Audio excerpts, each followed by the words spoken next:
Let's talk about the political manipulation of information. Let's call it that. This morning, when I was reading about the news and just going over general fact checking and stuff, I came across. I was fairly certain I was reading somewhere on Wikipedia that the Taliban was estimated in 2017 to have 200,000 soldiers, which is a massive number. And that means there was a massive increase in the size of the Taliban during the Obama-Biden administration, specifically because their numbers were substantially lower around 2008 or so. So they went up from 18,000 to 50,000 to 200,000 by 2017. Well, that would imply that Donald Trump, before he came in office, inherited this conflict in Afghanistan that was untenable. 200,000 Taliban? That's a crazy number. Well, we were doing research for this for this show, and I was like, I want to pull that up and talk about that. That's a really interesting. See, who's really at fault here? I mean, Biden's president now, but he was vice president, for 8 years when this problem was happening. So I Google searched.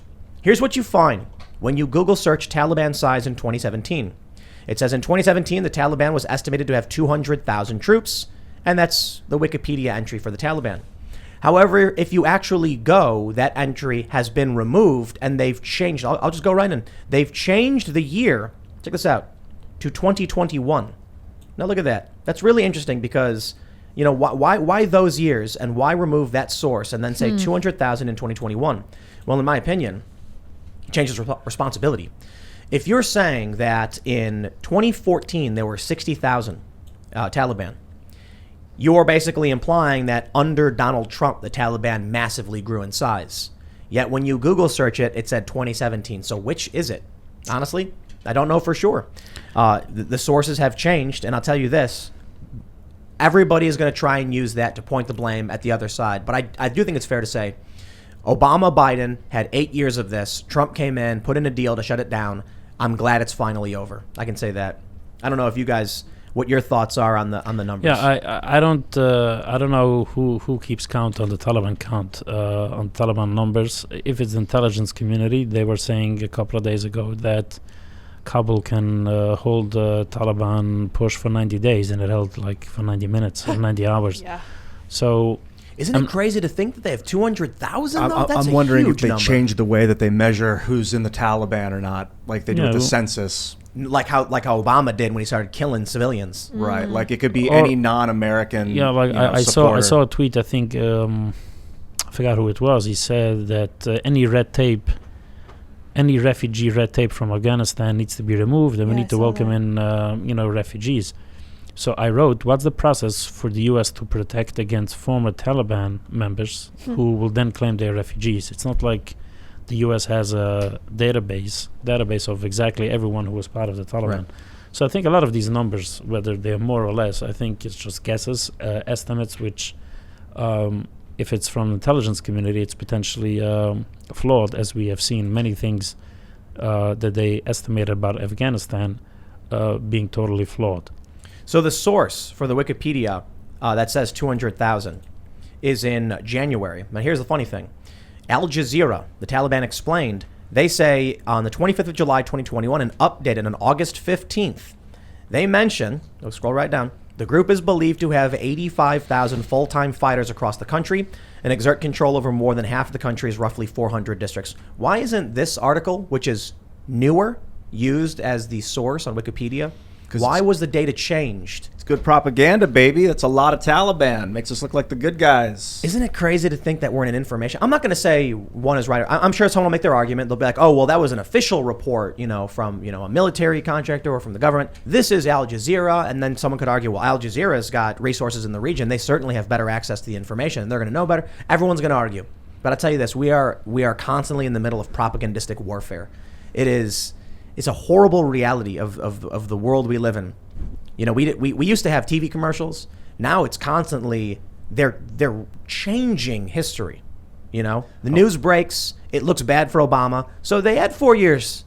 Hey, the estimate 200,000. They removed the 2017 number. Now it seems like Trump's fault. But again, who is looking at Afghanistan as a project in the through the perspective of whether it's Obama or not? I think the average person who follows the news zooms out for a moment and says, you know what, it's 20 years. There've been many presidents, and even Biden, Biden didn't come in as someone saving the day. He was a senator for I don't know how many years that Afghanistan was going on, and then he was vice president, so he wasn't an onlooker. He was there for most of the time. So I think the typical person who follows the news a little bit thinks of Afghanistan as a total mess all around. This party, that party, it doesn't matter. It's like it's a mess, and I think people are left scratching their head. Okay, we had there only 2,500 soldiers there for a while now, and the peace held. So what happened now that everything went to hell in a handbasket? I think just from a practical perspective, not necessarily political, people would wanna wonder that rather than exactly when it went up or down. Might be it was costing us $40 billion a year recently, up to now, like a couple trillion since we went in, $2 trillion, I think. So maybe it's just like bankrupt times because of COVID. So the economy's not doing too well. We gotta cut costs. I gotta say, I really love the meme posts where it's like the school children in Afghanistan, and all of these establishment Dems are like, these poor school children now can't go to school and the girls are running home, and then someone comments, none of them are wearing masks. Like, where's the priority for Afghanistan for these kids or whatever? Not that I think that's actually the main priority. Yeah, you want to hear some interesting number? Yeah. A couple of months ago, when people debated handing out another $2,000 in stimulus, the Democrats wanted $2,000 per family or something, and Mitch McConnell was willing to give only $600. This was a big fight before the Georgia runoffs. If you take $40 billion and you hand it out to Americans, $1,400 more, you can actually give it to 28 million American households. You can give this $40 billion. So Mitch McConnell was willing to sign off on all these big military spending bills every year. And this is just $40 billion for Afghanistan. And he wasn't willing to spend money there. It's just interesting how people decide their priorities or politics. Yeah, and it's interesting. I think the important thing to point out is the establishment Republicans and Democrats were all in on this. It was, like, I think it's silly to play these games. You've got people saying blame Trump on Twitter. It's virally trending. You've got people saying, Biden's crisis or whatever. I do think it's fair to say, like, Biden's the president. We don't know what Trump what would have happened. We can speculate. I certainly think there would have been problems. He would have been criticized. But I think you look at what he did with, like, Soleimani, and he would have been, he would have been dropping bombs on the Taliban. Yeah, but the question is, in a year or two from now, how would people view the U.S. moving on from Afghanistan? Will they view it as, will they remember the few days of crisis now, or will they say, oh, you know what, we were there for 20 years, now we're gone and everything's good? I think it's going to be real negative. I think it's going to be a smear on the Biden administration in a very, very bad way for him. I think it's going to be used by Republicans relentlessly. But I do think a lot of regular people are going to say both parties were involved. Both parties take responsibility. To be fair, though, I think the Trump base and Trump himself are only, they're not really Republicans in the traditional sense. Trump was an insurgent candidate. The Republicans didn't like him. They didn't like him when he was president. And even now, you've got the establishment Republicans, and you've got the populist Republicans making up a smaller batch of those running in 2022. Ultimately, I think we can look back to 2000s. We can look back to all the mistakes that were made. I think in the end, a lot of people are just going to say, I'm glad it's over with, but we're going to see a lot of news about what's going to be happening in Afghanistan. That's true. After this. It's going to be, women are already wearing burqas, like literally a day later.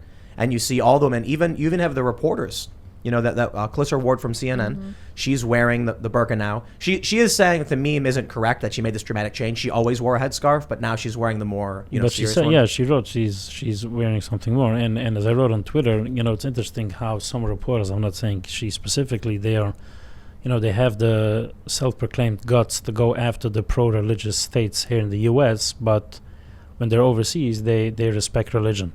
Or right. Whatever, if you want to respect religion on whichever level it is, then, you should do that at home too, and not pile on to Indiana or Texas or what have you. I think in the coming months, we are going to see some really awful imagery out of Afghanistan. I think a lot of people in the establishment are going to try and use it to justify why we should have stayed, why we shouldn't have withdrawn. And I think a lot of people, I think it's going to, actually, I take that back. What I want to say is I think there's going to be news available, but I wonder if the media is actually going to show it because it will reflect extremely poorly on Joe Biden. Whether you believe it's his fault or not, he's the president, and people are going to say the Biden administration and Afghanistan, I think it's going to be really bad for him. What we don't have is a lot of video of the war itself, which we had in Vietnam. Was all the video on the ground with the troops, dudes getting their legs blown apart, guys, screaming for their mother, falling down on punji sticks. The terror, the horror, and in Afghanistan we didn't get to see it. They opted out. So we get the doors getting kicked in, little kids getting mowed down. We don't get to see that stuff. So now they're going to imagerize us with this. I'm sorry, Tim. No. Sorry, I just wanted to just address one point you made. Is that we do have a lot of images out of Afghanistan. We've long had that. But relative to Vietnam, after Vietnam, they realized we got to stop putting our media on the ground with the troops because they're seeing too much of the horror, and we're not going to get our wars if we do. Or Potemkin rides, through the secure area. In the first Iraq war, they did a Potemkin ride through the desert for ABC Media. Everything's great. Look at the amazing stuff. Then there's also I think things were relatively stable the last few years in Afghanistan in terms of the U.S. Casualties and so forth. Our tech is more advanced. Correct. So it isn't the Vietnam era, but I get your point. Yeah. Yeah, we don't see the Americans dying, but we also don't see the Afghani kids getting it either. If they really wanted to make this project or whatever they were doing work, you'd have to be there for 100 years. You would have to raise generations of Afghanis. Okay, finish. No. I'm saying I'm trying to understand. I'm not to just to ask a question. The U.S. Figured after World War II that they need to stay long term in many of these places. I don't think things were perfect the day after the war. Probably there were some casualties and issues. So from a policy perspective, if the U.S. was able to keep the peace relatively okay with just a few thousand troops, not even being so active on the ground, what's the problem with that? I mean, you still have troops today in Germany, obviously not because to keep the peace there, but just it illustrates the point where for many years, East Germany and West, the Berlin Wall came up in 1960 or the late 1950s. It wasn't right after World War II, which finished in 45. So obviously, any place where things are so rocky and so destructive, it probably takes many, many years to have some sort of an outside peacekeeping force or something. So I understand people became tired from Afghanistan, but considering that the U.S. kept the peace there now with such a small amount of troops, why jump now? Again, I'm trying to figure it out. Economic, I think. I don't know, because it costs so much money per year. I think a lot of people, Trump supporters especially, don't want our troops in That's Germany. It. Donald Trump gets a big hand for this. I have a lot of complaints, but he was adamant about getting us out of Iraq. He drew us down and put us on a course. He drew down the forces, and therefore Biden comes in and does what? What's the connection between that and Biden's decision now? Then what happens? Biden said he thought what? That he can't go back on the deal? Yeah, because it would just mean the Taliban is massively powerful and we don't have enough troops to actually stage combat, so we better just get them out. I mean, Trump laid the groundwork. And you know what? A lot of people, I'm not a fan of the U.S. being the world police. I'd like the idea that, I'll put it this way: when I play Civilization, I don't go around conquering nations, and that's not how I play it. I play to strengthen and make the world, make life better for the people of my country. The idea that the U.S. could keep just spending money in places like Afghanistan to try and build nations, I'm not a fan of that. I'm not a fan of the U.S. having troops in Germany, for that matter. I mean, World War II's long been over. Are we really concerned about Europe? Can't they provide for their own defense? Yeah. So in terms of if being in Afghanistan was the issue of being there was mostly a monetary decision, then what about whatever amount of thousands of troops in Korea or in Europe? What's the rationale for that? I agree. Maybe that we're not building land in those other countries. Obviously they were safer there. You didn't have any troops here and there going into harm's way. They were just training there, living there. So I'm not saying it's the same thing.